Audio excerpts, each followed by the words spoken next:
ఏమైందో ఏమో గానీ నా డియో స్కూటీ వారం నుంచి ఎంత స్టార్ట్ చేయాలని ట్రై చేసినా స్టార్ట్ అవ్వడం లేదు మామ. మా కర్మ అది.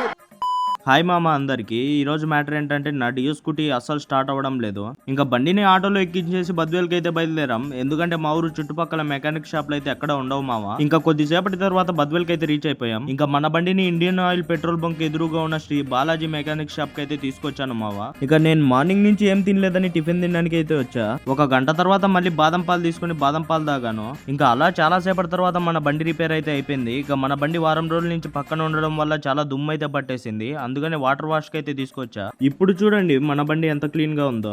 ఇంకా ఇంటికి వెళ్ళడానికి ఎలాగో లేట్ అవుతుందని అమృతం రెస్టారెంట్ కి వచ్చి ఒక చికెన్ బిర్యానీ అయితే తీసుకున్నా. ఇంకా చికెన్ బిర్యానీ తీసుకుని ఇంటికి అయితే బయలుదేరా. ఇక వెళ్లే దారిలో బద్వేల్ చెరువు అలుగు పారుతూ ఉంటే చూడడానికి వచ్చా. నేను మధ్యాహ్నం రావడం వల్ల ఇక్కడ ఒక్కరిద్దరు తప్పితే ఎక్కువ లేరు. ఇంకా నేను ఇంటికి వచ్చేసరికల్లా చాలా లేట్ అయింది. నేను తెచ్చుకున్న బిర్యానీ 250 రూపీస్ అయితే కాస్ట్ పడింది నాకు. ఇక బిర్యానీలోకి ఈ ఐటమ్స్ అన్ని ఇచ్చాడు. పర్వాలేదు, క్వాంటిటీ అయితే బాగానే ఇచ్చాడు, కానీ టేస్టే కొంచెం యావరేజ్ గా ఉంది. ఇక ఈ వీడియో అయితే ఇంతే మామ. మళ్ళీ మరొక మంచి వీడియోతో కలుద్దాం. అంతవరకు మన ఛానల్ ని ఫాలో చేసి మీ సపోర్ట్ కొంచెం అందించండి.